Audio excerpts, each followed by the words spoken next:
Hello,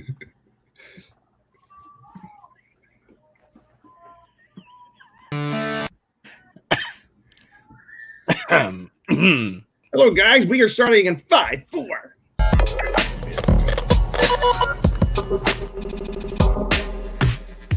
We're the Con Guys, and this is the Con Guys Show, coming to you straight from the nerdy heart of Hollywood, California. And this is Jim with theconguy.com. She's been here with theconguy.com. Katie here, aka the Con Girl. Zordon did not want 5 teenagers with attitude. My name is Derek Sam. I'm Danae Sams, and that's my brother. We are your home for news, opinions, and interviews from the world of Comic-Cons and fandoms. Your ultimate insiders for all things con. Welcome to 2022, everybody! Look at we are in a brand new. Yes, not 20 part 2, but 2022. You've seen that old meme like 2020. It's 2022. Oh, no. So welcome to the Con Guy Show, the official program of theconguy.com. We are coming to you again, and like we always do, from the nerdy heart of Hollywood, California. And we are so glad to do that. My name is Jim Fry, still your editor-in-chief after all these shows and all these years. And I'm also your biggest cheerleader, I guess, tonight for a brand spanking new year, a year that hopefully finally gives us some things back that we are looking forward to. All right, we have some great folks with us tonight. I like that. All right, who do we have with us? Let's start ladies first. It's me, your favorite con girl. Don't tell Danae. Katie. No, I'm 1/3 of the con girls. So we actually are doing a show next week, which I'm sure we'll mention more later. But yeah, happy to be talking about some of this hype from 2022, but also a little bit of hype from like the end of last year, probably like maybe a little bit kind of spills. We have to. Yeah. The end of last year was huge. All right, Derek. Hey, sorry, I was muting my mic because my wife's trying to put babies to bed, and I'm still hearing a little crying over there. But hi, I'm Derek Sams, regular on the Con Guy. I'm half of the Samblings. And I probably sound a little bit congested because things are going around. It's January. Yep. Yes. Derek, Happy New Year, my friend. Glad to see you. Here, Jim. It's good to see you. And Ben. Hey, everyone. It's me, old buddy Ben. I'm very excited to be here again. I missed a couple shows at the end of the year last year, and so I'm glad to be back here in the cyber studio with you guys. Happy New Year, Derek. Happy New Year, Katie. Happy New Year, Jim. And it's 2022 now, guys. Everything's completely different than it was. It may not be completely different yet, but we are heading that direction, man. Yeah, real quick, just want to do a shout out to our host network, That Hashtag Show, who hosts our show on their awesome network and YouTube page and all sorts of things. You can find us there. You can find us at theconguy.com. Also our sister website, thescareguy.com. And we don't have websites for the con girls and the con kids, but there are social media pages for those. I also want to give a shout out to our sponsor through that hashtagshow.com, which is Neft Vodka. Apparently it's the world's best tasting vodka. That's what they've told me. And it is, of course, they remind you to please drink responsibly. I'm not drinking responsibly right now because I'm not drinking at all because I'm doing dry January, which I actually feel pretty good about. So good for you. Yeah. And of course, toink.com, another sponsor of That Hashtag Show. I'll shut up now. No. I love the conversation. By the way, I'm not drinking anything right now but water. And I'm not necessarily dry Januarying it, perhaps, but I might. I am ketoing it, and I am I am doing intermittent fasting. Yes, January, where we all decide that our lives suck and we need to be better. Well, not quite so much, but let's see what happens here. I found a good segue for what I was going to say. Do you know whose life doesn't suck right now? Who? Andrew Garfield, because he just got a Golden Globe for Tick Tick Boom. Oh yeah. Sorry, what? What is that? So I don't know. It I'm wasn't on hyped. TV. I know. I'm hyped. Ben knows this, and anybody who follows me on Twitter knows this. I'm obsessed with Tick Tick Boom. For the last month or so, I've watched it twice, and I literally had the soundtrack on repeat. Absolutely love it. And Andrew Garfield was nominated for a Golden Globe and a Critics' Choice Award. The Critics' Choice Awards got postponed, but the Golden Globes happened virtually. Literally, they just announced them. That's what they did because of everything that's going on with COVID. And he won Best Actor in a Musical or Comedy. And he spent a year and a half learning how to sing. So I am stoked. It's great. Y'all should watch it. If you love musical theater, if you just love a good story about someone who has had a big impact. And of course, he is about Jonathan Larson, who wrote Rent. So check it out. It's on Netflix. I'm hoping it gets Oscar buzz too. So I'm going to tell you, I don't hate musical theater. I enjoy it, but I'm not what you would call a connoisseur. I'm not a big, I don't go to a lot of musical theater. But You're not Rent, a big musical theater guy. That's fine. yeah, I'm not. But I loved Rent. I really did. I saw it in New York. I saw it out here. I love Rent, and I'm looking forward to seeing Tick Tick. It's Tick Tick Boom, right? Tick Tick Boom. Tick Tick Yep. Boom. It's on Netflix. It's fantastic. It really I is. am curious.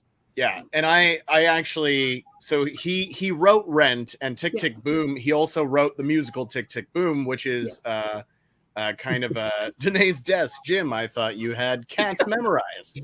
Memories. Tick Tick Boom is kind of a blood good. Speaking of cats, Speaking of cats, hey, Cheese is here. If I can finish my thought, Tick Tick Boom is kind of a biography musical written about himself, and I actually prefer the music in Tick Tick Boom to Rent, personally. Oh, wow. Wow, really? I agree. Personally, I did not know that was what Tick Tick Boom was about, because I had heard of the musical way back when it was still just a stage musical. Yeah. But I thought it was just a musical that was about the end of the world or something.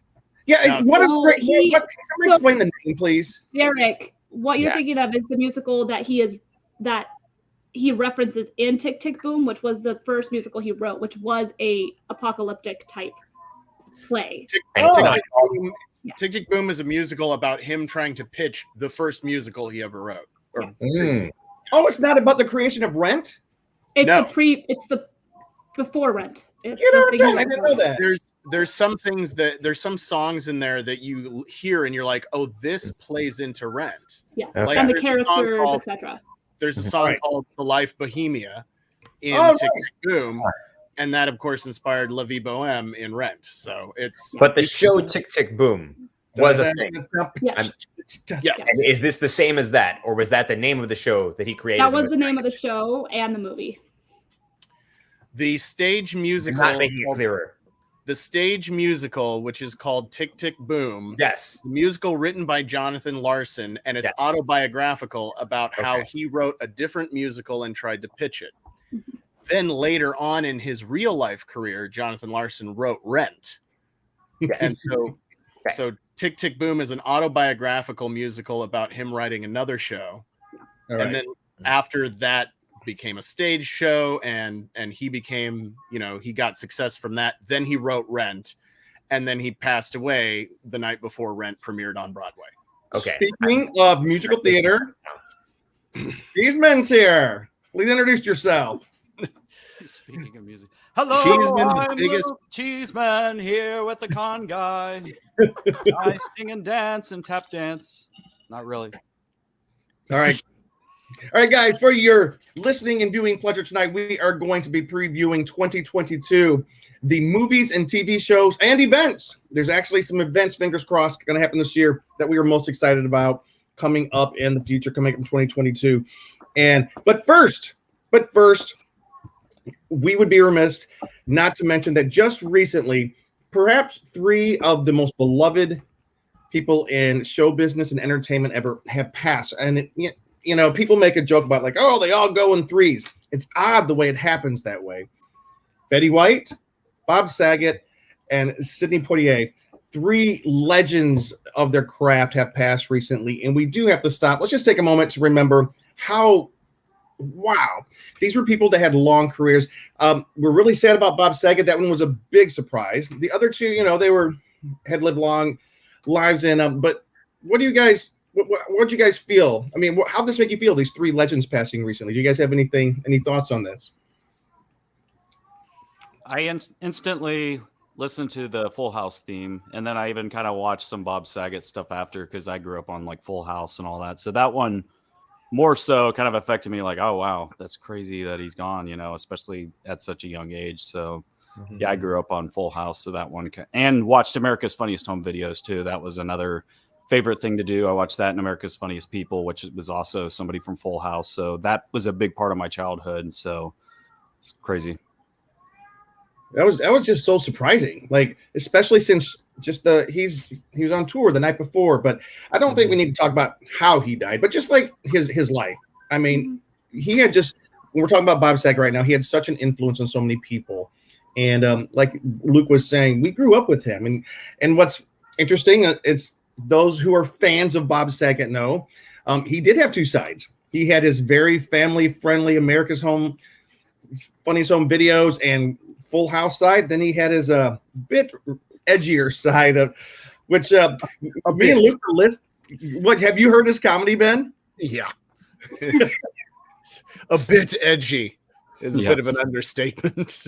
But it's crazy because we looked him up I looked up videos of Bob Saget's comedy or something, and then it like popped up in his 1984 bit. And I'm like, oh, what's this like? Is it probably like Jerry Seinfeld style? But it was still kind of like, you know, Bob Saget being kind of pervy with some of his stuff, and it was funny and still it was actually with Rodney Dangerfield was the one who introduced him. Oh, nice. All right, Danae Sams to switch over. No respect.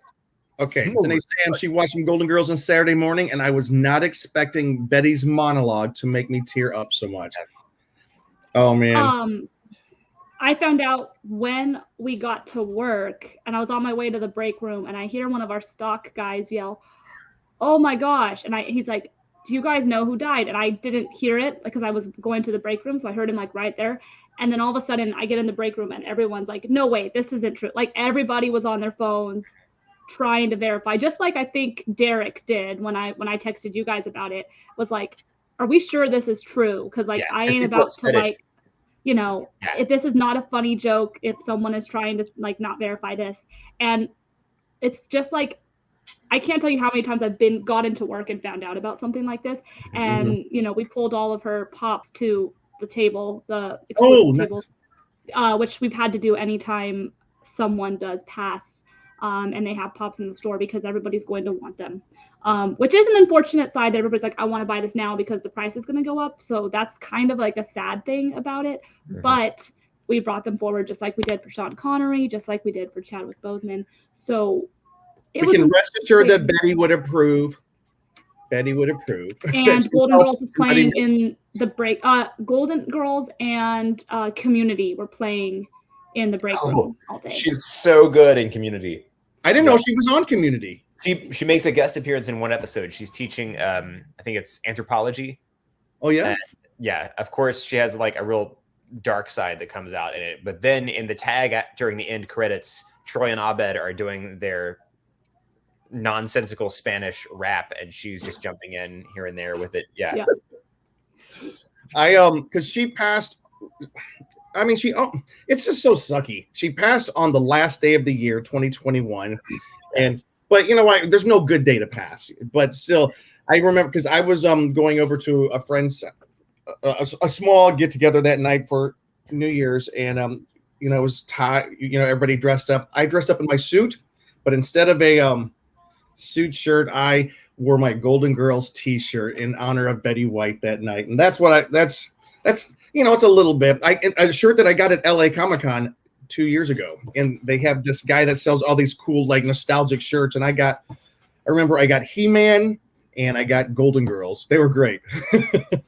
But and Sidney Poitier, we just can't overlook Sidney Poitier. He was the very first African American man to win Best Actor Academy Award, and then he became a trailblazer and an activist, and just I tell you what, we wouldn't be where we are right now with representation in cinema without Sidney, and he was such a classy guy. He just had so much grace and sophistication about him. I mean, that's the thing about the people that are passing.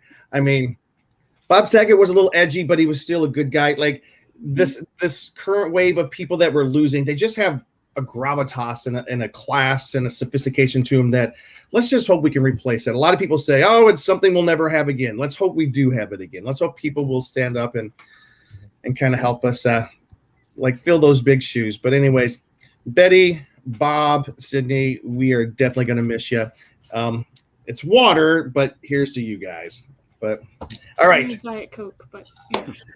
Programming note, Katie, next week, the Con Girls are hosting a very special episode. They're diving into something that the Con Girls love. What is that? Can you tell us about that? That would be Abs. The Witcher. wait. We gotta zoom in. We gotta see what you're looking at right This there. was sent to me from someone on my Twitch channel from my Amazon wish list. This is technically from the video game, but it's Geralt in the bathtub, which was also in season 1 of The Witcher. So I got that this week, and I wanted to show it off. But yes, Danae and myself and Emily, my roommate, if she is down to join us, which I'm sure she will be, are going to be covering The Witcher season 2. We wanted to do this much earlier, but things happened. The holidays happened. Life happened, and we did not get around to it. So we are going to be covering everything about The Witcher season 2. I personally thought it was, I don't want to say better than season 1, but it was really good. I really enjoyed it. There was some things that were different about it. So if you guys want to hear my full spiel on it, watch us next week when we talk about it. And yeah, it should be fun. We all really love The Witcher. The way that Netflix is releasing their shows all at once, which is how they do it. This is kind of a fair thing to do. They released the whole season of The Witcher, 3 or 4 weeks ago? It came out the same day as No Way Home. So 17th. Yeah. 17th. All right, so I think it's about 3 weeks ago, a little more than 3 weeks. Yeah, you got to give people time to watch it. Not everybody is quite as much of a fan as some of the people here on the podcast and watch it all in one sitting. But anyways, I think it's going to be exciting. I can't wait to hear you guys jump into that. All right, we are going to, before we say hello to 2022. Before we say hello to 2022, we're gonna go through a very short journey of the end of 2021. I'm gonna kind of jump to the front here real quick and just say that if you have not yet seen Spider-Man No Way Home, I'm gonna mention it here in just a second. I'm gonna mention it here. You have 5 seconds, and I'm gonna mention a spoiler of this movie, which is about to hit $2 billion. So I'm sure everybody's already seen it. Oh, wow. Or if you haven't, then you don't care enough. So you're past the statute. The countdown. 5, 4, 3, 2, 1. The best thing about 2021 is this right here. 3 Spider-Man, 1 movie, freaking amazing. Oh my goodness gracious! All I'm I can say. seeing it again tomorrow. in 4DX though. So. Oh wow. Yes, I'm I excited. don't even know what that means. I've never gone to 4DX, but they opened one near us, and so we are going to go check it out tomorrow. During Spider-Man, they spray silly string on you in the theater. I hope so. See, I always think if you say a movie is in 4D, it ought to occur in real time too. You know, like that's the fourth dimension, right? I didn't even think of it. So this movie's in 3D as well, I assume. I saw it in 3D the second time, and then I'll see it in 4D tomorrow. And one of you young folks are going to have to explain to me one of these days what really is the metaverse and what does it mean that we're going to eventually have Spider-Man in the metaverse? What does that mean? In multiverse? Metaverse. Okay, just checking. Disney is now starting to program towards a metaverse.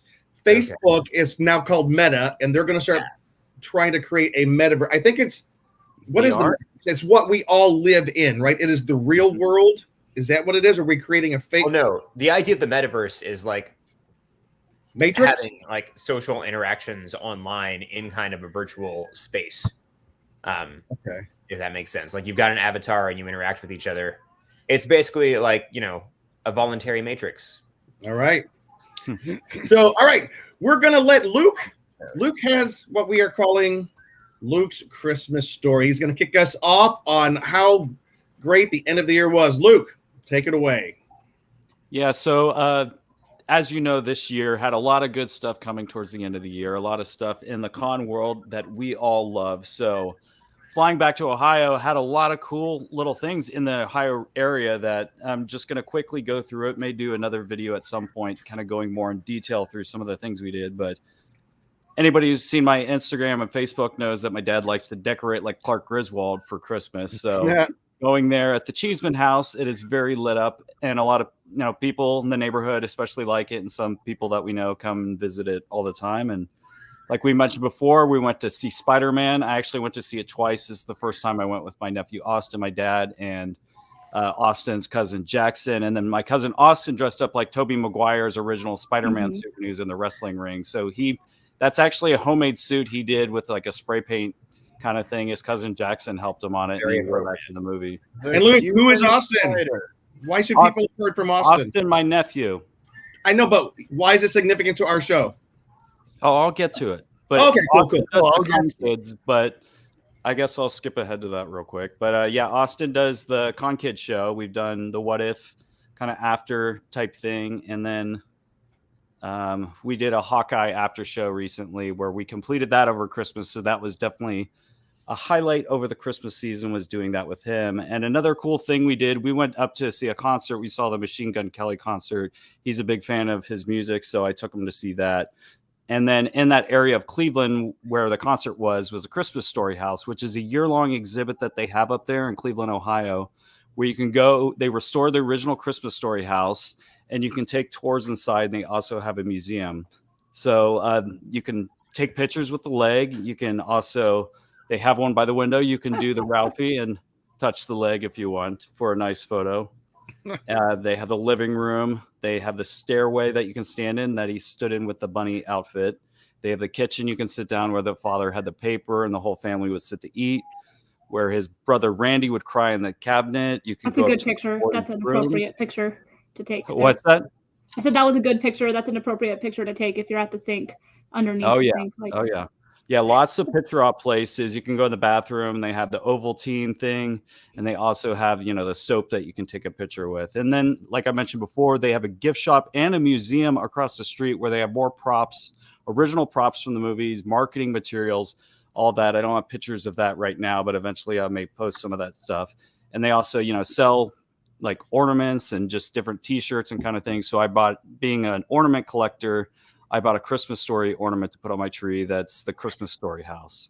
And they also have like other movies. So they had the turtle doves from Home Alone 2. So I bought one of those. And me and my friend Jake, who's been on the show multiple times, we had an inside joke about a friend giving him a turtle dove in elementary school. So as kind of a fun thing, I gave him the other turtle dove because we're very close of friends.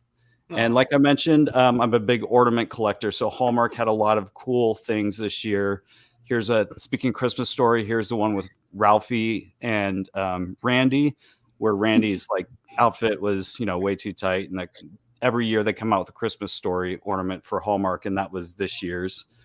They did a Catwoman, which there's 3 different Catwomen that they had in the original 1960s series. And this was the Catwoman, the African-American one that they had, which was the 3rd one.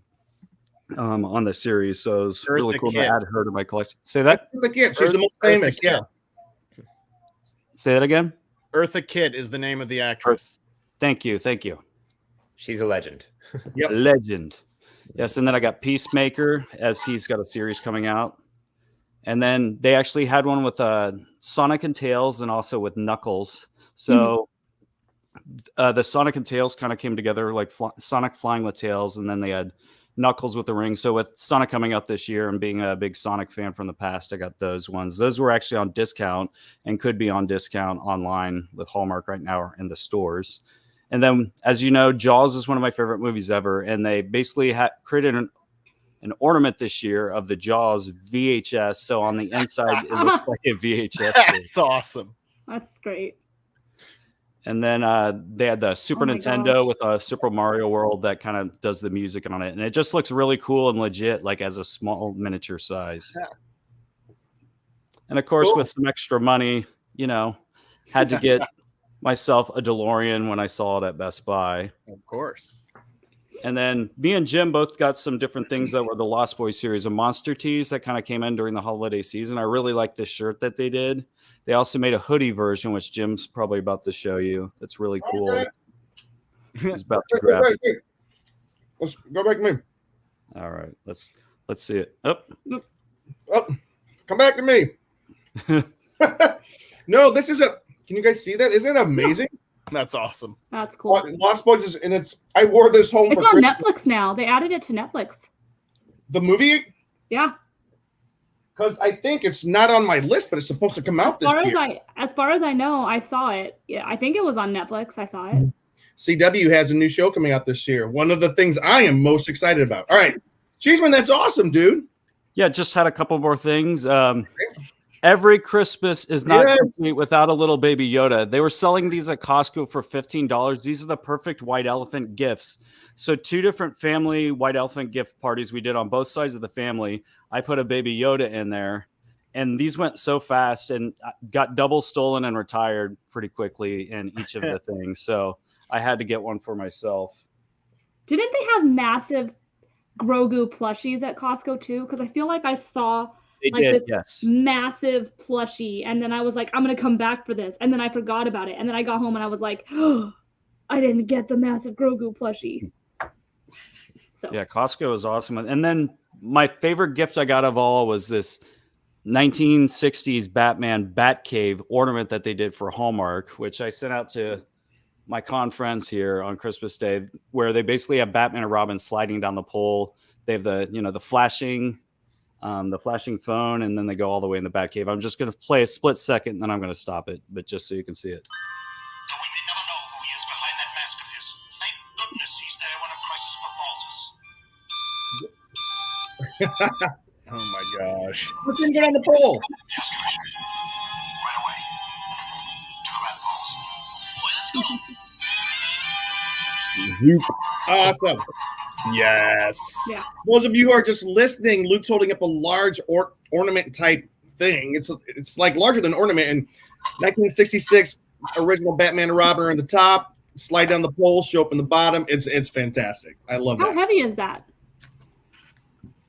And what Christmas isn't complete with one of these Stop, sock stop. things where Hey, you Luke, punch how them out. heavy? Hey, Luke. How Katie heavy wants is to know that how ornament? heavy is that? Ornament. It's probably just like a pound. It's very light, but it's kind of big, so you may not want to put it on your tree. I mean, you could, but it's kind of risky to put on there, so I just keep it on a shelf, and I'll probably keep it on a shelf year round just because it looks so cool. Gotcha. Cool. Okay. And what's that last thing you got there? This is one of those sock things that you get those the 15 days of socks. I actually didn't go through them all. I'm starting with my nephew, so on some of the shows coming up, maybe I'll pull this thing out and pull out a new pair of socks. Wait, I gotta stop. You said this is one of those sock things you get. Yeah, there's sock One of those advent sock calendars. That he just casually said, like, the sock thing. Apparently, everybody gets these. I've never heard of the sock thing that you get like that. Do you ever go to Target? Is it a sock Like, calendar? there's literally like tons of them. Every Christmas they have sock advent calendars. But this 15 days, which someone told me there's a reason it's 15 days, and I forgot what it was. Someone told me. Hey, listen, I love my family. They got me these socks. I mean, not quite as exciting, but I got some Reeboks as well. What up, Ryan? We got Ryan. Ryan's in the chat on the YouTube. But I did get a cool Charlie Brown, I believe in the Great Pumpkin hat. Ryan Nilsson is here, by the way. Oh, my mom's watching. What's the Advent socks? Yeah. Nice. All right. I am rest in peace. Yep. Yeah. By the way, Ryan Nielsen, who was our longtime producer and now a friend of the show and sometimes host, we're gonna get him back on the show and we'll have to talk offline. Ryan's got some cool new jobs with one of the coolest companies in the world. So we're not going to reveal what that is, though, Ryan. Anyways, guys, I'm going to. No, I'm joking. It's even better. All right. If you're listening, I'm going to start sounding a little bit like a bully because I'm going to try to keep us on a little bit of a better time frame here because I do want to get through this without all of you guys jumping off. We are right. Okay. I want to know. For the rest of you, did you have anything Christmas related that you got that was cool you want to share or any good memories of the end of 2021? Nope. I mean, I got this sweatsuit set, which I think you guys would approve of. There's matching pants to it. Yay. You can see it. That proves. Okay, wait. Here we go. Oh, that's awesome, Katie. And then there's matching sweatpants, and they're like they have like the fitted ankle, so like the ankle's like knitted and like fits around your ankle, and they're so comfy. So yeah, I was like, for people who are just listening, Katie, can you describe Star Wars Grogu knit like sweat set, and I love them. So and I also got this is a nerdy cooking thing. I got an Instant Pot air fryer combo, and I love it, and it's the best. And I'm cooking all the things with it. So those things are great. And I do want to say to Ryan, please don't reveal it, Ryan. All of us have day jobs. Most of us don't ever talk about where we work because we never want to be fired. So that will never come out of our mouths. That's one of our things. But Ryan just said the coolest thing when it comes to Christmas. This is what Brian got. His aunt is cancer-free. That's great, Ryan. That's amazing. That's the best kind of Christmas gift anybody could get. So Ryan, thank you for jumping in tonight and let us know that. All right, guys, we are going to, if nobody has anything else from the, I have one more thing from 2021. We're running real quick, but my 2021 is going right into 2022. And Luke loaded so many pictures in here, I can't find any of the pictures I loaded. All right. So I'll talk about that later. But 2021, there's a couple of things that got me super stoked. One was Spider-Man. Two was Florence Pugh as Elena in Hawkeye, which started in 2021. Then, if you haven't watched Hawkeye yet, sorry. Yeah, sorry about it. Spoiler, but Kingpin is back. Vincent D'Onofrio is back as Kingpin. I don't know if I said his name correctly. Yeah, you said it right. Vincent D'Onofrio. Okay. All I know, 2021, the end of 2021 was freaking amazing. Also, Book of Boba Fett showed up. Does my heart good. All right. We are jumping into movies, guys. 2022, if and there's a lot of moving pieces. If the world gets a little bit past this extremely high COVID surge that we're hitting right now, and it is big, and there's, anyways, I don't want to talk about it too much, but be safe, be responsible. Ben, please always give us a PSA about responsibility, and he's going to end the show and help us be responsible because we want 2022 to be better than 2021. But if all things go in a good trajectory, 2022, the movies lined up look like it's a 2019 style year of gigantic blockbusters on the horizon. So we're going to start. All right. We have gone through, we picked a lot of our most exciting movies. Ben, can you start us off with what we're looking forward to here in the new year? All right. So the first thing that I want to talk about, of course, I absolutely loved Spider-Man No Way Home. I still only saw it the once. That was like the last time my wife and I went out in public, and then we've just holed up since then because, of course, stuff is spiking, and I'll do a little thing at the end of the show and talk about that. But now the big thing, the rumor mill is churning out. Spider-Man No Way Home, The Holdover. What does this mean for Andrew Garfield? What does this mean for Tobey Maguire? Are there Spider-Mans now canon in the MCU and the greater multiverse of the MCU? Is that what we're going with now? Could Chris Evans show back up as the Human Torch in a Final Four crossover of some sort? No, nobody's talking about that. But does this open the door? I think the big rumor is, does this open the door? I hit my microphone for Andrew Garfield to come back for the somewhat previously anticipated Amazing Spider-Man 3. People were expecting an Amazing Spider-Man 3 after Amazing Spider-Man 2. Amazing Spider-Man 2 did well at the box office, but because of all the stuff with the MCU and everybody wanted Spider-Man in the MCU, and then it didn't work, and then the whole deal with Disney and Sony went through, and then they just had to reboot Spider-Man again.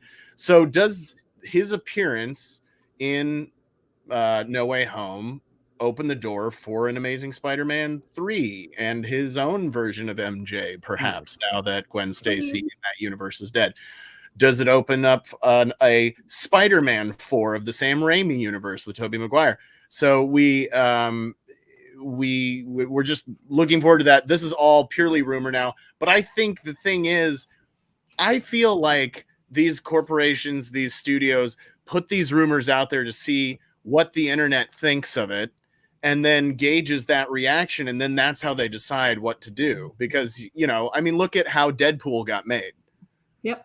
I mean, that's just one of the things. I think stuff gets leaked out there. They have somebody saying, oops, I didn't mean to say that, and then see how the internet responds. And they're like, okay, we can make money off this. So we'll see.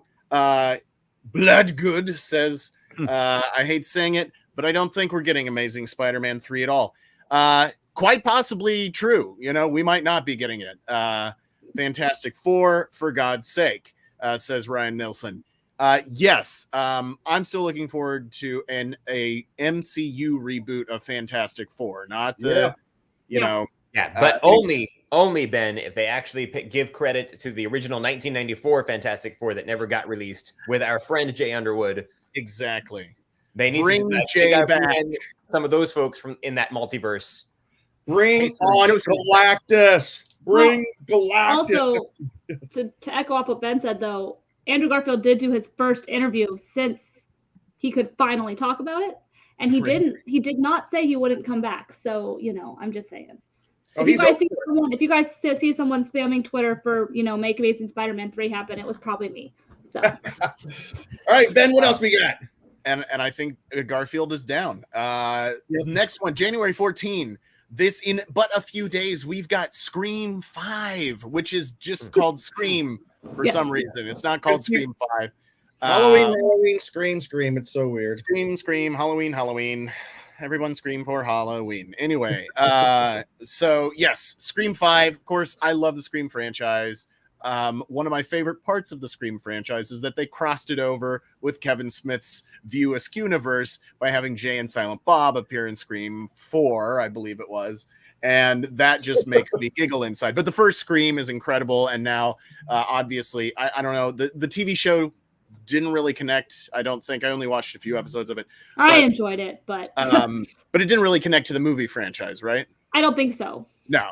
But now it's obviously like this movie is setting up the passing of the torch from the previous generation of, David Arquette and Courtney Cox, Neve Campbell, them passing the torch onto this new generation of teenagers, which they were when they did the first Scream movie way back in the 90s, before any of us were born. Then, of course, at the beginning of February. Wait. When you say passing the torch, are you suggesting something nefarious? I'm not. I was just saying it looks like they're. Yeah. Yeah, let your other group of friends get killed. Let you young kids get killed. We survive. Let Neve Campbell live and don't kill David Arquette. I think they're kind of doing what like Ghostbusters did and like bringing it into like this next generation, because you have the original cast, a majority of the original cast. I have my fingers crossed about one particular cast member that has not been in the trailer, and then you have the new cast, which is Jack Quaid from The Boys and like this other generation of people who they can introduce this franchise to. So what are your fingers crossed for, Katie? Matthew Lillard. What? Like Scoob. He is literally the 90s. Like when I think of the 90s, I think of Matthew Lillard, and I just want, if he's in the movie, I will just be like, okay, yeah, all right, okay, cool, sounds good. What is this? What is Ryan saying that Scream 5 has a Ryan Johnson reference? Huh. Yeah, I think Bloodgood. Shut up, Bloodgood. Ben is saying that they're definitely off the original cast. All right, non-nerds, but kind of nerds that like sports, like Ben. I know he doesn't care about this particular game, but Georgia beat Alabama. Some of you may see the show later, but Georgia just at this moment has officially, I would say, beaten Alabama. I don't care for the SEC. The Southeastern Conference as a college athletics conference, but I care for Alabama even less than I care for the SEC. So I'll take a Georgia win in the national championship. Yo, nerds, we're talking about football, college football, in case you're wondering. All right, keep going, Ben. Next, beginning of February, Moonfall from Roland Emmerich. The celestial forces knock the moon out of its orbit. It's rocketing towards Earth. Astronauts have to save it. It looks awesome and fun, and big space action along the lines of Deep Impact and Armageddon and all those great movies that we used to have back in the day. It's a whole new era of earth-shattering, literally, movies for a new generation. Is that the one with the Sam from Game of Thrones in it? I believe so, yeah. Okay. Also on February 4, releasing, this one does my heart good, Jackass Forever.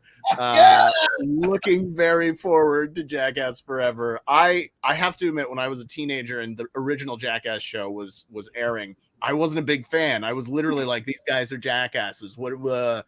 And then as I grew older, I think I grew to appreciate them more. So going back and watching them now as much older dudes, like 20 years older than they were during the original show, doing the same screwed up stuff. Speaking of killing off your original cast, for crying out loud. The trailer just looks hilarious and it looks like so much fun. And Cat Bloodgood says, I've never seen any of the Jackass films. I don't think that matters. I think you can just go see them. There's no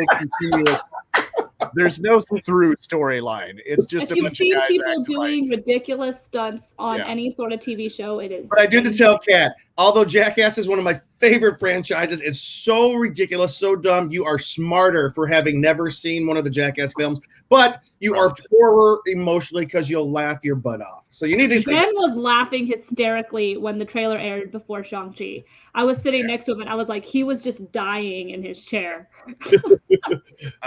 Then mid-February, February 18th, after you've wrapped up your Valentine's Day weekend plans, you can go see Uncharted with Tom Holland and Mac Wahlberg. I'm interested to see how they handle this. Like, I feel like everyone. Yeah. Like, I played a little bit of Uncharted. I cosplayed Nathan Drake once, just mainly just because my wife was doing Lara Croft. But yeah, like Tom Holland is not who I would have thought to play Nathan Drake, which I think he's a really good actor, but still, I'm just like, it's the combination to me. When I'm watching him and Mark Wahlberg on camera, I'm like, this is a little cringe. Like, they don't have good chemistry. That's my problem with it so far. We'll see. I think obviously it looks like they're trying to capture some Indiana Jones vibes, which is what the Uncharted video games were trying to capture in a sense as well. I like Tom Holland. I mean, he's the hot ticket in Hollywood right now, and God bless him. He's a young guy. He's in his mid-20s. He's 25 or something? 24 or 25, yeah. 24. He's a young guy, and he's the hot ticket in Hollywood right now, and he is living his best life. And I really appreciate how he's like, I might take a break from acting to raise a family. And I was like, yeah, do that, dude. Like, you live that life. Good for him. So I'm like, all right. Then one that I'm particularly excited about, March 4, The Batman. Yeah. So I read, people were discussing The Batman online. It was like the comments section under the YouTube video of the trailer. And it's like, why do we keep making Batman movies? And I'm just like, why do we keep writing Batman comic books? Because it's a great character that you can tell different stories with in different versions of it. Yeah. And you can say that about any kind of movie.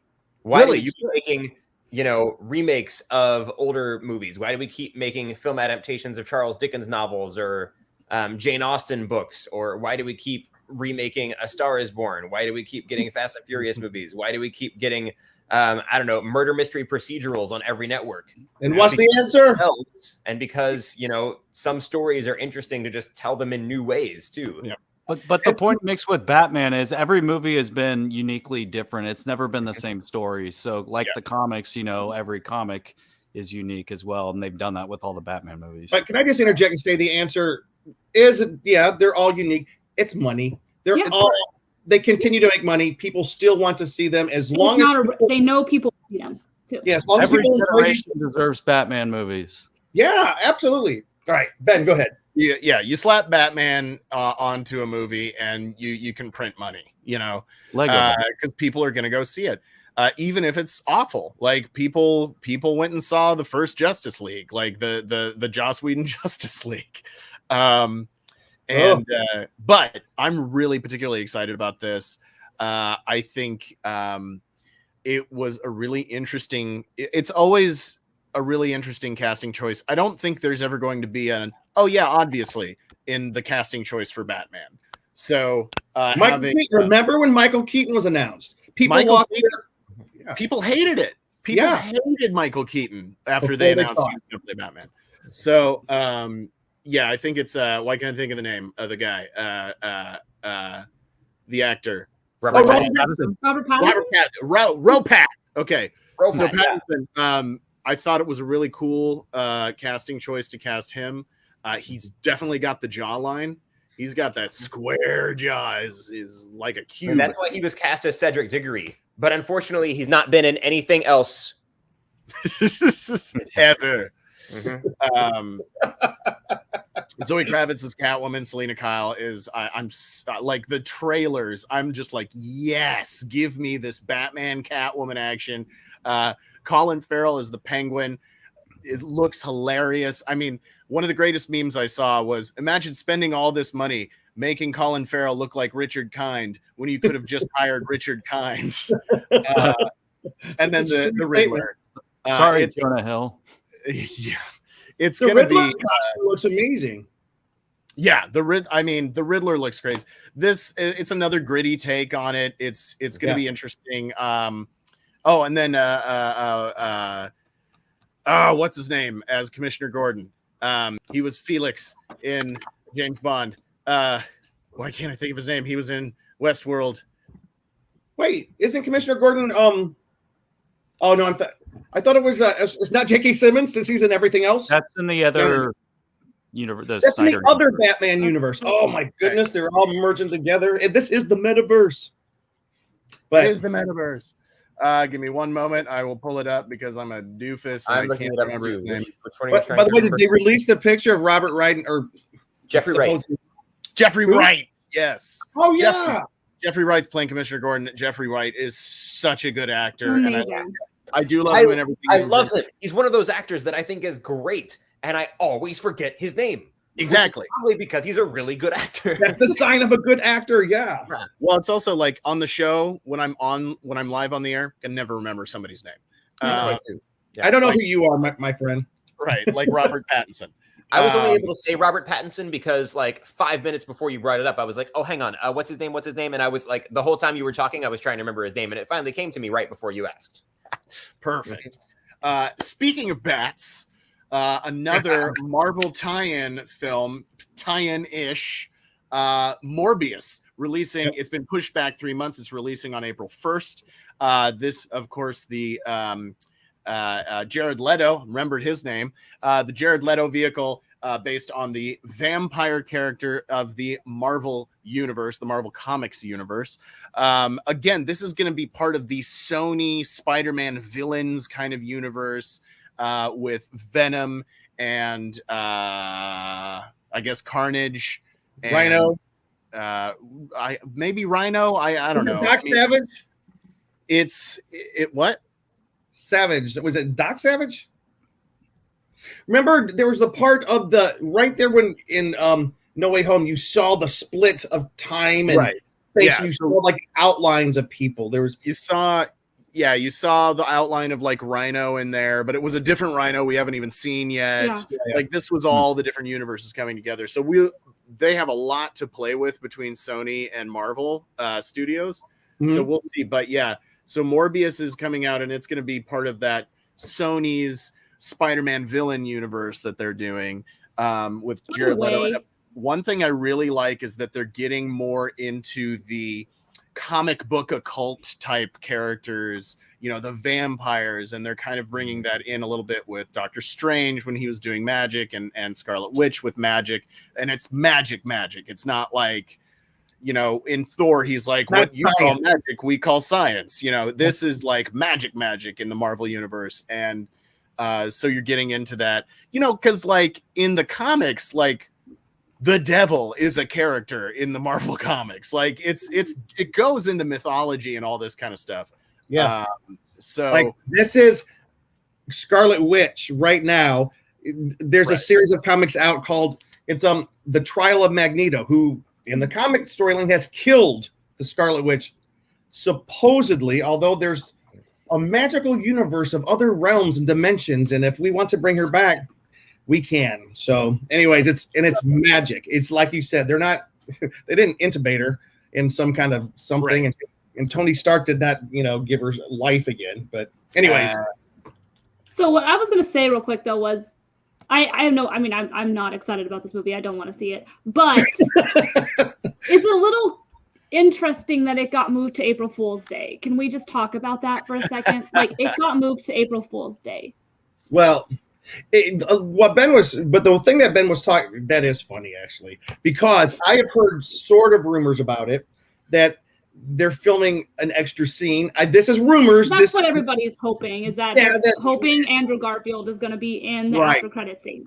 Yeah. I don't think that's going to happen. I hope that doesn't happen. I don't want Andrew Garfield anywhere near a Jared Leto movie, but whatever. That's just me. Well, it's just because if you chase down the rumors and see where they started, you're like, oh, who are you? But anyways, it is a great rumor. So I'm glad to propagate it. But anyways, I like the fact that comic book movies are trying something new. This is a straight on horror film.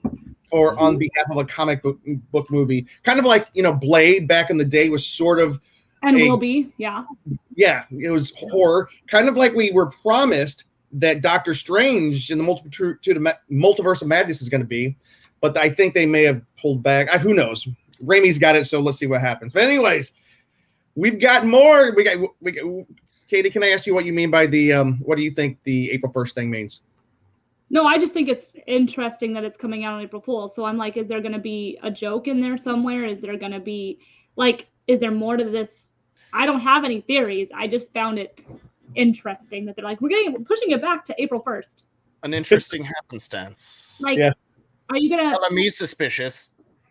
Like, I hope they do something on April 1st, because that would be funny if it's like, hey, so the reason we moved it to this day is because, like, gotcha. But, it's not real. Yeah, but I honestly, to me, I'm probably not going to see it. I don't care for Jared Leto, but like, why? Jared Leto's great. I don't like him. All right. I don't have any desire for Speaking of April, Derek, can you take us into April? What's coming in April? I will, but first, two things that were skipped in Ben's list. February 11th is Murder on the Nile, follow-up to Murder on the Nile. Yes. I'm still a geek for Agatha Christie and any classic work of literature adapted for film and directed by Kenneth Branagh. And also it has Wonder Woman in it.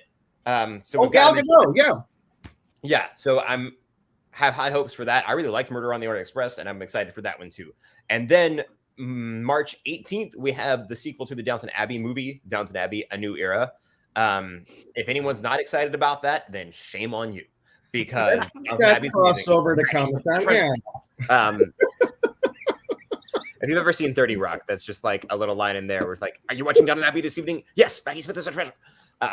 Yeah, so I'm super excited about that. Cool. Yes, those are not totally in our wheelhouse, but they are things that I will geek out about. I love that you brought them up, though. Absolutely, Death on the Nile. Yes. Yeah, Death on the Nile. Yeah. But in April 8th, we're going to get Sonic the Hedgehog 2. Our friend Josh Miller, who's been on the show a few times, he's he and his writing partner wrote that one just as they did the first one. This one we're getting to see Tails and Knuckles.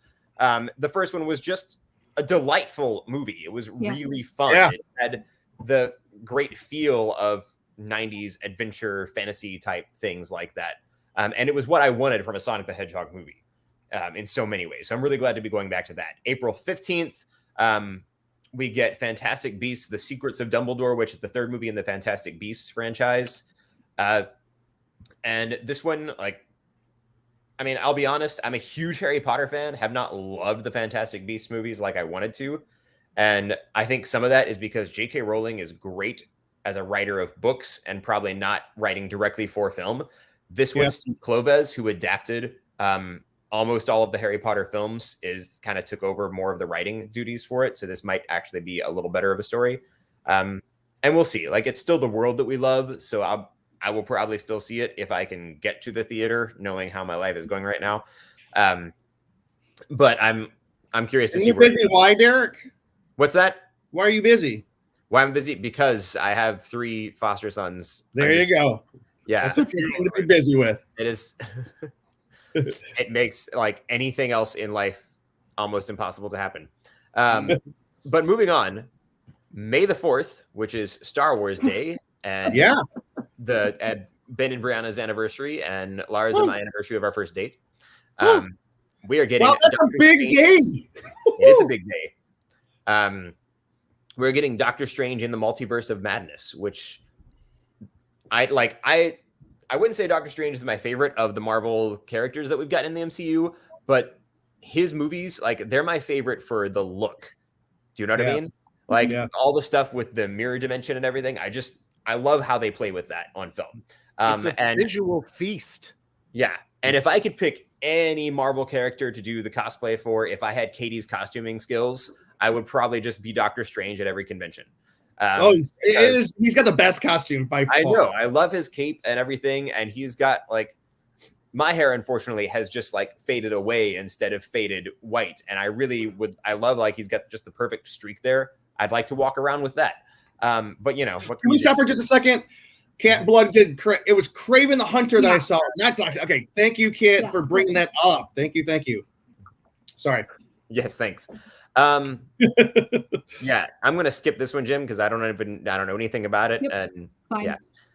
Top Gun Maverick. Wait. That was thrown in for fun. Okay, we have a list that we put together. Legally Blonde 3 is coming out. Come on, that's kind of cool. I haven't heard a single damn thing about Jim, that movie. You sent me this list, and Legally Blonde, like your list with Legally Blonde 3 mentioned, is the first I've heard anything about it.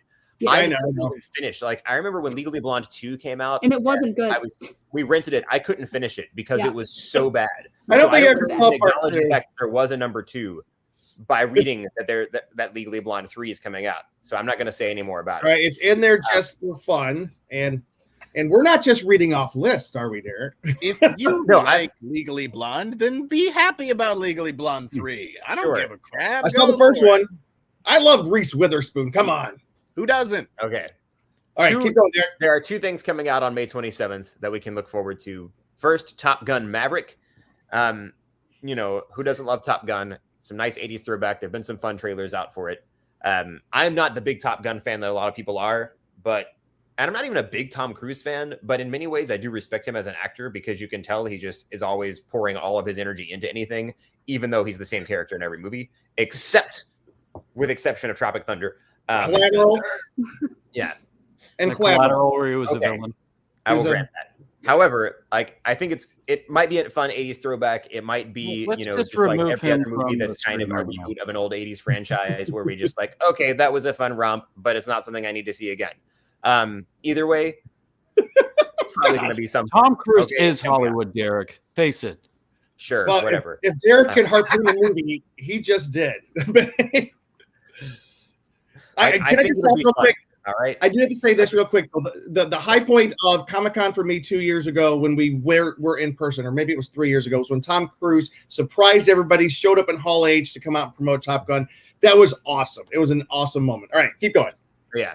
No, I do think he's he's talented as a showman. I've in some interviews and things, I think he's probably pretty good to work with and everything. And I think this might be a really fun movie. I just can't say a whole lot about it because I'm not one who's really followed this release as much. And yeah, my biggest hesitation is we've seen so many 80s reboots right now. I'm like, okay, is it really going to be good? Or is it going to be one of those things that we just see anyway, just because we want it to be good? We will find out. Okay. It'll be good. But what I'm more excited about on the same day, May 27th, is the Bob's Burgers movie. Yes. All I can say is it's about time. Yeah. There's nothing else to be said. Bob's Burgers is an amazing show. It is. Oh, there we go.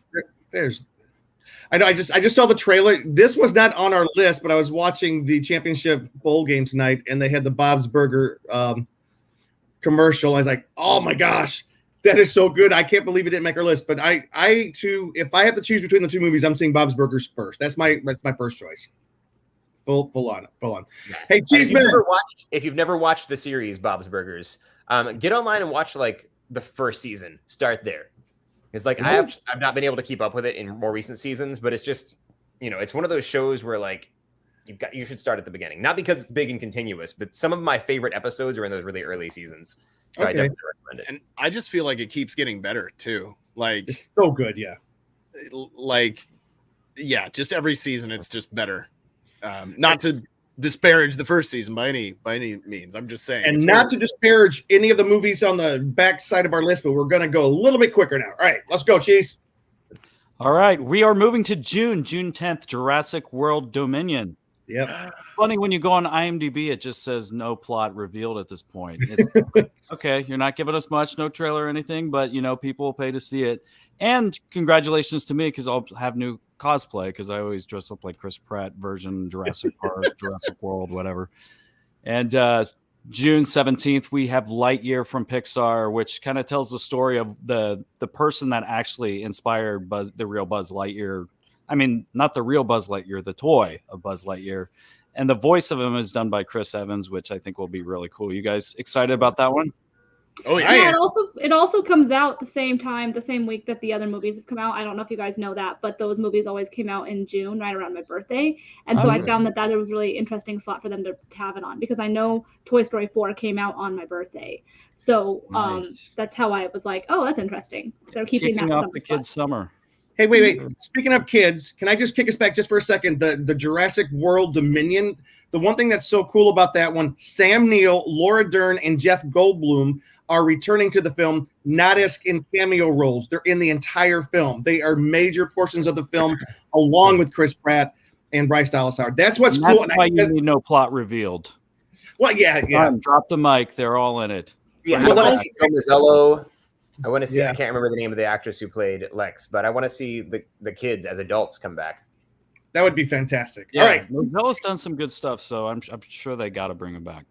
All right. So I just looked this up because it's on my list. June 24th, The Black Phone.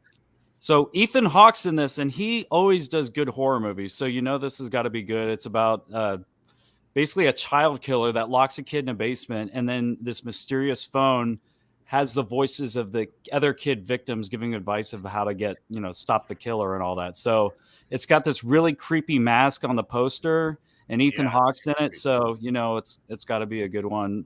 Very creepy, maybe kind of along the lines of like a Nightmare on Elm Street kind of good horror movie. We'll see. Maybe this will be another channel. Scott Derrickson. It's Scott Derrickson. He knows how to scare us. That's for sure. Yeah. And then July 1st, we have Minions, The Rise of Gru, which actually tells kind of the origin stories of Gru as a child wanting to be the biggest villain in the world. I unfortunately have not seen a lot of these movies, so you guys probably know a little more about this, but people love these Minions. They love these movies. The only thing I know is it was supposed to come out, I think, like over a year ago. Yeah. Because all the merchandise is already out. So, like, I'm pretty sure it was supposed to come out like a year ago. There was a Minion spread, so yeah. All right, and last one on my list, July 8th. One I'm very excited for is Thor: Love and Thunder. Looking forward to Christian Bale joining the Marvel Universe, bringing back Chris Hemsworth and Natalie Portman, and then also Guardians of the Galaxy being part of this. I love the banter between Star-Lord and Thor, so can't wait to see the trailers for this. And This is the biggest movie. Well, go ahead. I'm sorry, Ben. I said, and Taika's back, writing and directing. Yep. Taika Waititi. I am looking forward to this more than I think any movie of the year, just because I love the humor of this. And not to ruin it, but if they do go with the storyline in the comics of when Jane became Thor, it's going to be one for the record books, guys. It's going to be a good one. Katie, you're up next. Oh, sorry, all right, I'm literally going to do a lightning round of this because we have gone way too long so far. So this first one makes it easy because on July 22nd, Jordan Peele's new movie comes out called Nope, which is a great title for a horror film. But there's literally nothing about this film online that I could find yet. So you're just going to have to stay tuned. Yeah. A lot of people think it might be connected to Get Out because some of the same actors from Get Out are in it. That is the only thing that I know about this movie. July 29th, Black Adam, which is part of the Shazam DC universe. We get to see Black Adam with Dwayne "The Rock" Johnson playing Black Adam, and it's going to be basically the movie in between Shazam and Shazam 2, Fury of the Gods. I'm sure there's a reason for that. I have hunches, but anyway, that's that one. And then we're talking about Tom Cruise again, Mission Impossible 7. Don't really know anything about it. Honestly, I stopped paying attention to Mission Impossible after the third one. So that's what that was. Why do they keep making Mission Impossible movies? Anyway. They're basically all the same movie, different locations. Yeah, exactly. October 7th, though. October 7th. I am hyped about this one. Spider-Man Across the Spider-Verse Part 1. Obviously, anybody who knows me knows I loved Into the Spider-Verse. So I'm really excited to see the next part, excited to see Miles Morales again, excited to see Spider-Gwen again, and seeing how all this ties into Sony's Spider-Verse, animated Spider-Verse, which the animation was also fantastic. So I'm excited about that. Obviously, Jim is going to be excited about this one, but I have not seen any of the most recent movies. On October 14th, jumpstarting the Halloween movie season is the third movie, Halloween Ends. So that's going to be the new Halloween movie, which I'm sure the I'm semi-excited. I was excited for the first one. My enthusiasm waned on that second one. But it's got extended scenes now, so I'm gonna go back and see it. But I will love this movie. You're gonna see it regardless. Yes, absolutely. So, anyway, November 4th, we're getting the Flash movie, long awaited, much anticipated for some people, of the Flash. Which, why can't I think of his name? Who plays the Flash? Ryan Nielsen. No. Very. He wants to be the Flash. Ezra Miller. Thank you. Thank you, Ben. Ezra Miller returning as the Flash in his own standalone film. We'll see. I don't know. I'm not a big DC fan. Sorry, y'all. All right. And then we have another Marvel. Marvel ends the year with another movie. They're having a big year this year, and that is Black Panther: Wakanda Forever. Obviously, I don't even have to talk about this. We're all going to see it. We are all curious to see where they take the story with the passing of Chadwick Boseman and T'Challa. So I just want to see what they're going to do and how they're going to move this story forward, because I'm hearing a lot of things about, we got to do what's right by this franchise and what was right for Chadwick. So I'm just have so much respect for Marvel, and I know that they're going to handle it in the best way possible. And that'll round out the holiday season for Marvel, because they always have a summer movie and then they have a holiday movie. So. Well, speaking of the holiday season, let's end the year on a big note. November 23rd, which I think is Thanksgiving weekend, The Fablemans, a movie I had not heard anything about, but this is a coming-of-age story directed by Steven Spielberg about his own personal coming of age as a child. It's what made Steven Spielberg, the influences, the things, the 8mm camera that he ran. I'm so intrigued by this. Who knows how well it's going to do, but Steven Spielberg, he can almost do no wrong in my book. All right, December 16th. Speaking of giant ends to the year, Aquaman and the Lost Kingdom. DC, which is not Katie's favorite, but let's just say Aquaman. I have other reasons for that movie, but we're not going to talk about it right now. All right, Aquaman and the Lost Kingdom. Let me tell you, I am so stoked for this movie. I was surprised how much I liked the first Aquaman movie. It surprised me how much I liked it. I think this is going to be even better. But here's what's weird. The very same day, December 16th, this gigantic movie, which you would think was sucking all the oxygen out of the room, is going head-to-head with Avatar 2. Avatar 1 is the biggest movie of all time. It passed up Avengers Endgame during the pandemic when it was re-released. So Avatar 2 is out 13 years after the original. That's the only reason they re-released it, was because they wanted to try and compete with Avengers Endgame. I think so. I think so, too. But, Disney owned both films, so it's like, whatever. But here's the thing. Is there still enough excitement around Avatar to make this the big hit that people think I hope not. It's way overrated. All right.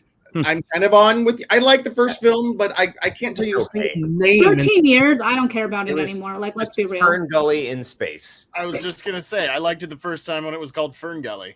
Yeah, or when it was called Dances with Wolves. And then we are ending the year. Wait, Jim. Real quick comment though. That's 4 really big DC movies that we're getting next during this year. Name them. The Batman, the Flash, Black Adam, and Aquaman. Yeah. Aquaman 2. So that makes me wonder, like, some of these, is DC, like, what's DC going to do this year? Is that, like, really going to maybe give us some really good quality stuff from DC? I mean, I know we've got some nerds who are not big fans of DC because they're used to, like, the quality they were getting from the MCU. But maybe DC is going to really turn things around. Because I remember, like a couple years ago, it was 2019, when DC skipped Comic-Con. Basically, they didn't have anything to promote. They had to stop. They had to reset the way they were doing things because their movies just weren't hitting on all cylinders. The movies they've got lined up this year all seem pretty exciting. Black Adam, I think, has the least name recognition, but because, Katie, it's in the Shazam universe, right? Yeah. Which is tangentially, and we saw at the end of Shazam, it's also in the DCU universe. So we'll see what they're doing. Are they still shaping it? But I agree, Derek. It's going to be exciting. And then Aquaman, The Lost Kingdom is going to end on a high note.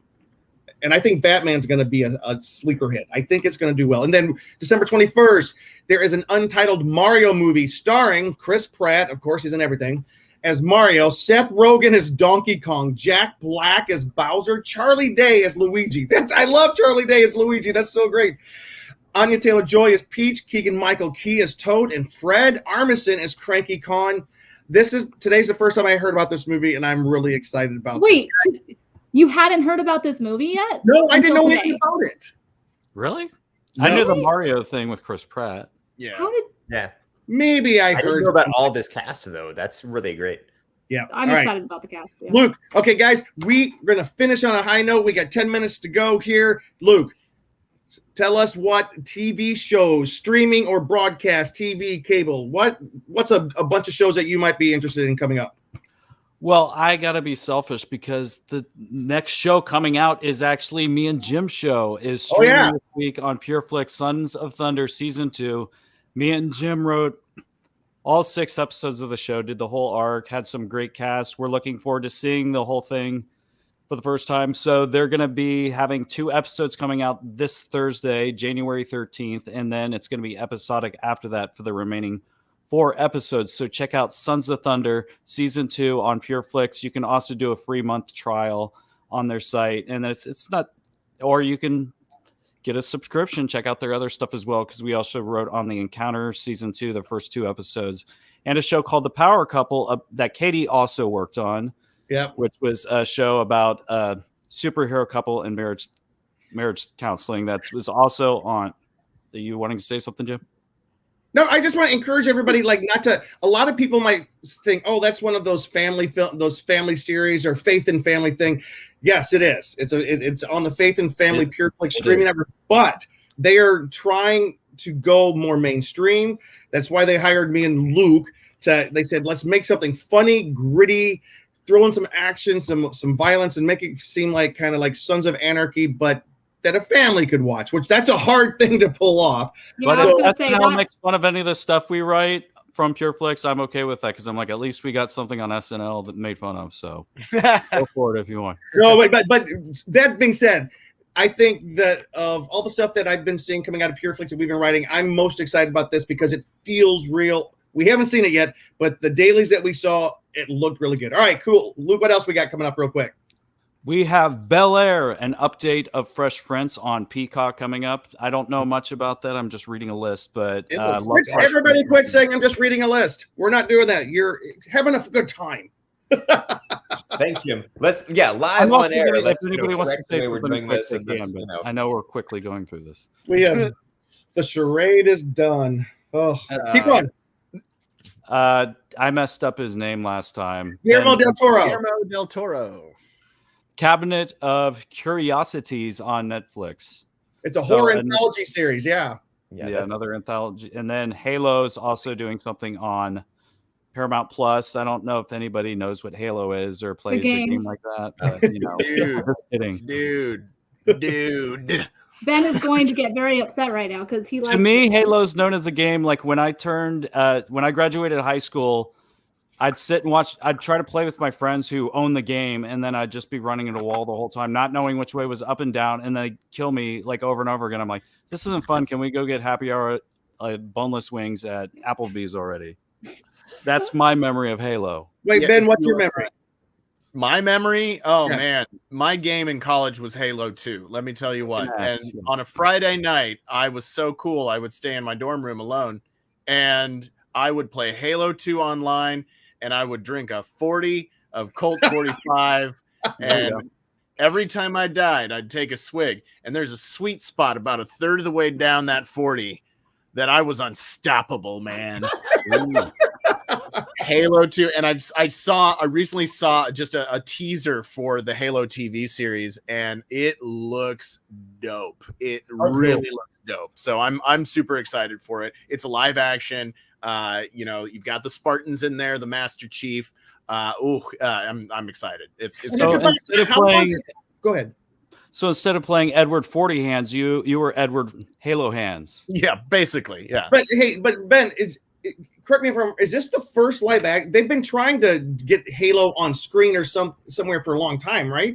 It's been a long time coming. Yeah, first Peter Jackson was attached. There's a proof of concept film that is floating around online. It's a short film of just battle sequences with the Spartans, which are the guys in the armor and the gold visors, fighting the different alien races. That one's been online for probably close to a decade now. Okay. And it looks amazing, and it was a proof of concept, but that project got scrapped. It's been one of those that got stuck in development hell for years and years, and now finally they're doing the live action show. And it's, of course, it's different than that proof of concept film, but it's still, the same intellectual property, so it's still holding to a certain storyline. But I'm looking forward to it. It's going to be fun. Well, here's a couple of things I'm looking forward to. First, right off the bat, there's this little show called Game of Thrones. A prequel is coming out on HBO this year, House of Dragons.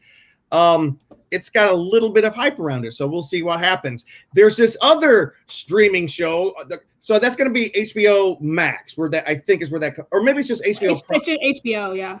Just HBO. Hopefully, it'll be on HBO Max as well. And the other big streaming giant that's not Netflix, Amazon, they have a show coming out. They're calling it Lord of the Rings, and it's apparently one of the most expensive series ever filmed. But the most expensive. I read it is it the most expensive? Wow. That's what I read today, that it was the most expensive so far. And it's called Lord of the Rings, I'm guessing, and they also said it's set during the Second Age. It's probably going to be about the rise of Sauron and the fall of Numenor. If you've read any of the Silmarillion or anything, you know what that means. And if not, that's okay. I mean, who here hasn't read the Silmarillion? I mean, come on, guys. I know, right? What next? You're going to tell me you haven't read Farmer Giles of Ham? His short, okay. Anyway, or his translation of Beowulf. What? It's 1,000 years before the events of the Lord of the Rings were all. Yeah, thousands. Yeah. Okay, thousands. Yeah, cool. And crowded in between those two, there's a show coming out in Fox called Crapopolis, with a K, by the way. Crapopolis is from Dan Harmon, the creator of Rick and Morty. The show itself is set in ancient Greece and follows a group of flawed humans, gods, and monsters trying to run one of the world's first cities. Dan Harmon, animation, enough said. Ben, what else do we have coming from Disney Plus this year, my friend? Oh, I'm so excited about the worlds of Star Wars and Marvel and all this stuff. First of all, my boy, Boba Fett. If you have not been watching Book of Boba Fett, you are missing out, my friend. I watched this and I'm like, this is like the opening scene when he crawls out of the Sarlacc pit. My gosh, like that's I've been waiting since I was 7 years old. It was incredible. So Book of Boba Fett, of course, still streaming on Disney Plus. New episodes every Wednesday. And we're 2 episodes in. You can go watch those right now on Disney Plus. We've got Moon Knight coming out. He is a Marvel superhero. He is a multiple personality man who is inhabited by the spirit of an ancient Egyptian god. He's another one of these kind of occult, not quite horror, but like dealing with magic in the spiritual realm of the Marvel universe. An ancient Egyptian god, obviously being part of that. Moon Knight is kind of, a lot of people compare him to like Marvel's answer to Batman, except in a little bit more ethereal and spiritual realm. But that is starring Oscar Isaac, who is, I mean, he's just incredible in everything that he's in. He was awesome in Dune, of course, Star Wars, and all these other things that he's been in. He's amazing. He should be Gomez Adams, but that's a whole other that's a whole other conversation to have. Then we've got Ms. Marvel. Ms. Marvel looks so good. I've just seen like the behind the scenes stuff that they've been doing. They haven't really released an official trailer yet. Well, no, they did a kind of a little teaser for Disney Plus Day. Yeah. But that had a lot of behind the scenes stuff in it too. But I think that's what I'm thinking of. But that is so fun because it is, you know, it's a Middle Eastern American or an Arab American girl who is living in New Jersey. It's a teenage story. It's a coming of age story and a superhero story. It's going to be incredible. I'm so looking forward to it. The character of Ms. Marvel is a lot of fun, and I can't think of her normal person name. in the comics. It's Kamala Khan. Kamala Khan, yeah. Kamala Khan, yeah. So I'm super excited about that. Also, She-Hulk, Tatiana Maslany playing She-Hulk. Yeah. Bringing Bruce Banner back into the TV universe for the She-Hulk TV series. So stoked about that. Tatiana is an incredible actress. They are just hitting the ball out of the park with these casting choices for the Marvel TV shows. And rumor. What if they create multiple Hulks, the Hulkiverse, like they did with Spider-Man? It's true. Go about your lives. They're bringing Norton back with Eric Bana and Edward Norton. Yeah. And then, of course, another one that does my heart so much good, Obi-Wan Kenobi, my favorite Star Wars character. Yes. Literally my favorite. Obi-Wan is my favorite Star Wars character, and that's saying a lot because all of Star Wars characters are my favorite Star Wars characters, but Obi-Wan's my favorite. Bring a tissue box. Hayden, what?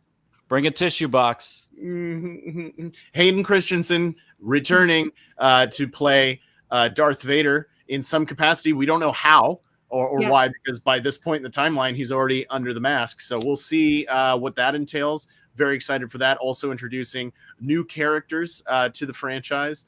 Very excited. There are little little video things on Disney Plus that you can go watch about behind the scenes stuff for Obi-Wan as well. And then, of course, Willow. Oh, Willow. Oh, I'm so excited. I love the original movie. Now they're doing a Disney Plus series about later on in the timeline with Willow. Mm-hmm. I don't know if Val Kilmer is coming back or not. Does anybody know? Because I haven't heard anything about Val Kilmer. I don't think he is. I heard he did a cameo in the Top Gun thing, but I don't know if that's still there. I watched the Val Kilmer documentary, which was fascinating. I've heard Val is incredible. It's really good.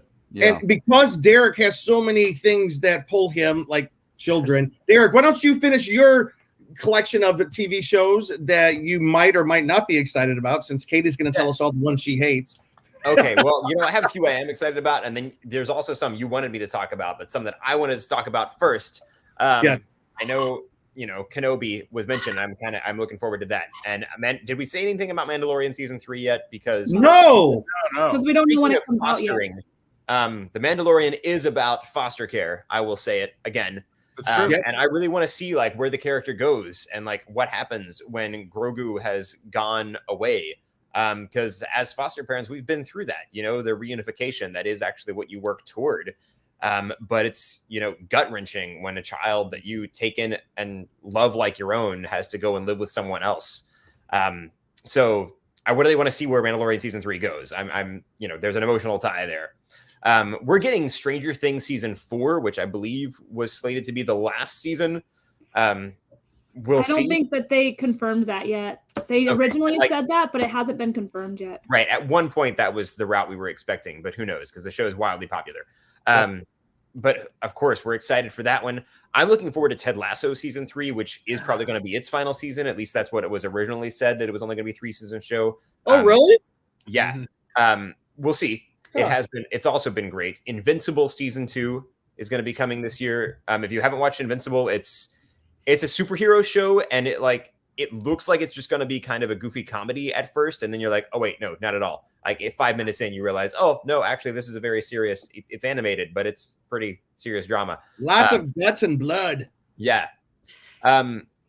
Forgive me if I say something someone else was hoping to talk about, but there are 2 shows coming to Netflix that are supposed to come out this year that I'm really excited about. The Sandman, based on Neil Gaiman's epic, monumental graphic novel series. And The Last Airbender live action show is supposed to come out in 2022. I don't know if that's been officially announced or if they've just said that was the plan. But they did announce that it officially production has begun on it, and the cast is online and everything. There's a little bit of information out there, and it looks amazing. Anyway, there's all that stuff. And also Julian Fellows, the creator of Downton Abbey, has another show coming out called The Gilded Age, which is kind of like Downton Abbey, but set in America. And, I think Julian Fellows always amazes. All right. And that's all I have to say about that. Well, Katie, I'm making a switch here. And That's Katie fine. is, I can say it real quick. I'll just and Katie is going to finish our television talk. Derek, if you need to go, That's fine. I know that you got children calling, but thank you for joining us tonight, my friend. Thank you all. Thank you. All right. See you, Derek. All right, Katie, Derek. finish up our TV All right. talk. I'm going to skip the first one from the notes because there was absolutely nothing I could find about it. So I'm just going to not say it. The first thing is Peacemaker is coming out, which everybody knows John Cena's character. It's on HBO, so that already says a lot. I feel like it's going to be a lot more mature than obviously what we're used to with the DC TV shows. And then I have not seen the movie, so I apologize. But yeah, anyway. Oh wow, you haven't seen Suicide Squad? No, I have no desire. Anyway. Katie is just dropping truth bombs tonight. Not to get confused with the movie that just came out, Resident Evil has its Netflix show coming out in this next year, which obviously if you guys are video gamers, it'll be interesting to see where it goes. I have not played the games yet, but it is a horror game, so it's going to be interesting to see what Netflix's next horror show goes, especially with it being based off of a video game. And then The Boys Season 3, which is what I am really, really, really, really excited about because Jensen Ackles comes as Soldier Boy. That is coming out June 3rd. I believe the first 3 episodes will be out June 3rd, and then it will be a week-to-week thing until the end of the season. Really excited. It's going to get very mature this year. So just if you guys might want to watch it before you let other people watch it and make sure it's okay first, because it's going to have a lot of adult content this year. And Marvelous Mrs. Maisel Season 4 is coming out on February 18th on Amazon. I didn't think I was going to like this show, but it's delightful. It's just delightful. That's the word that describes it, delightful. And yeah, so that's a fun thing to watch. I don't know for sure if it's the last season. I haven't seen anything about it, but definitely check that out. That'll be on Amazon on February 18th. And really quickly, Grey's Anatomy got renewed for a new season, and they should have ended it last season. So that's my thoughts on that. They should have ended it 10 years ago. Yeah, but especially last 19. They're going into 19. Last season, they had the perfect way to end it, and it would have been okay. And then they forced it, and I haven't even watched it this season. I don't care anymore. I'm just like, yo, okay, just stop. It says I'm not watching it after I played a second character on the same show. Katie, how could they have ended it? What, did they blow up the hospital again? No, it's just, I don't even know because I didn't finish watching the season, but basically Meredith had COVID and they could have, and she had all these flashbacks with characters in her COVID coma. She had everybody from the reunions with all these other characters who were on the show. And that's how you end a show. It's not how you keep a show going. It was a little awkward. Anyway. You're saying they should have killed Meredith, huh? Nice. I'm just saying it would have been an ending that I could have seen. Did you at least like my episodes, Katie? Yes, of course. Okay. And then The Witcher Blood Origin, Netflix is a Witcher prequel coming out this year as well. Anything Witcher, give me it all. I love it all. I love the games. Anything Witcher related, I'm all for. Very cool. And Katie, if you don't mind, I'm going to just end this real quick. Nate, by the way, the one that Katie did skip, because there's not a lot, it is Naomi, CW's latest comic superhero. There's not a lot about it. She's an African-American superhero leading a series. So it is it's good for representation. The CW network looks like it is up for sale. It's going to be sold, and we don't know what's going to happen in the years ahead. So they might be rearranging the deck chairs. There you go. I'll buy it. There you go. All right, real quick. Last 3 minutes. We also are excited that it looks like some events are going to be coming back. We don't know how they're going to be coming back in what form, but April 1 through 3, WonderCon is supposed to happen here in Los Angeles. It depends on Omicron. Ben can fill us in real quick at the end of the show. Depends on where we're at. May 26 through 29, Star Wars Celebration, Anaheim. I think it's this year, right? Yeah, it's supposed to be. Well, it got postponed. Yeah, it got moved from last year. Yeah. And then July 21 through 24, San Diego Comic-Con is their first full Comic-Con. I bet you they will still have vaccination requirements and possibly masks, but maybe not masks, but at least vaccination requirements. Same with Dragon Con in Atlanta, September 1 through 5. Rose City Comic-Con, September 9 through 11. And if they have it, the September 9 through 11 D23 Expo, which is kicking off the 100-year anniversary of the Disney Studios. Walt Disney Company, I know they really want that to happen. So there's some events coming up. It's very exciting. As we finish, guys, take us out. Katie, tell us where people can find you, watch, and when they can follow you when you're on Twitch. Yeah, you can follow me across all social media, including Twitch at KT_Christine. Now that Instagram actually lets you attach links to your Instagram stories without having 10,000 followers, I can actually post those links in my stories, which is great. So you can follow me there. I haven't been too active on Twitch, but I'm trying to get back into it again, streaming The Witcher, streaming Spider-Man, streaming Ghost of Tsushima, and then just talking about how much I don't like MJ as a character when I'm playing Spider-Man. So that's kind of that. And just here at the Con Guy or the Con Girls next week when we do our Witcher recap. So, all right. Yeah. And before Luke goes, let's just, Cat Bloodgood said that she is stoked for Prime Video's Legend of Vox Machina this month on the 28th. She is a D&D and Critical Role fan. She cannot wait to see it fully animated and a very gorgeous as well as with the animation. All right. We'll be checking that out. Luke, where can people find you? You can find me on Instagram and Twitter at CheeseOnCouch and also on theconguy.com. And check out the shows this year. We're going to have a lot of exciting stuff. Yep. Check out the Con Kids right now. They did a review of Spider-Man, and they also, no, that's us. The Con Guys did a review of Spider-Man. The Con Kids, they did the whole season of Hawkeye. So check them out. You guys, they did a lot of good. What'd you say, Luke? And What If? Oh, and What If? Yeah. So those guys have been doing a lot of stuff, and they got a lot coming up. You can find me, James D. Fry, on what's that thing? Instagram. Jim Fry LA on Twitter. On the Ben, take us out. Ben, take us out. Will do. So let me do. I'll real quick. I'll say I'm Old Buddy Ben here at the Con Guy and that #show.com. You can find me on social media, which is pretty much just Twitter and Instagram for me now. I'm on the TikTok, but I posted like 2 videos. They're pretty good, so you should go check it out. Everything can be found under at BENKLIEWER, or on Instagram. Mostly you can search the #VK421. That's mostly me. Every once in a while somebody else posts something and I don't know what they're talking about. Real quick PSA at the end here.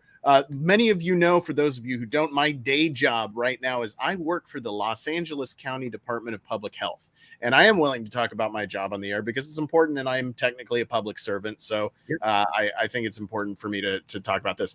Now, let me tell you, first of all and foremost, I am not a scientist. I am not a virologist. I am not a one who studies the biology of diseases, nor am I a doctor. However, I work in a department where I have access to a lot of the latest information and am presented with the numbers and that sort of thing. So all I am able to do is really regurgitate what I have been given. I think one of the big things that we're seeing right now is we're seeing the scientific process happen in real time. So if things seem confusing, it's because sometimes they kind of are, because as they're studying the way that these things come out in new variants, they're like, okay, we think it's like this. Nope, we just found something new out. Now it's like this, and now you need to do this instead. That doesn't mean they're lying to you or they don't know what they're talking about. It means they're relaying new knowledge to us as soon as they get it. That's called science. It's called science. As it stands, thank you, Jim. Appreciate that. As it stands now, it's looking like the Omicron variant of COVID-19 is they're saying it's 3 times, roughly 3 times as contagious as previous variants. However, the symptoms seem to be far less severe, especially if you have been vaccinated with either the Pfizer or the Moderna and gotten a booster shot. Johnson & Johnson, not as effective as it was at first. However, you can also mix and match and go get a Moderna booster after you've had, or a Pfizer booster after you've had a Johnson & Johnson.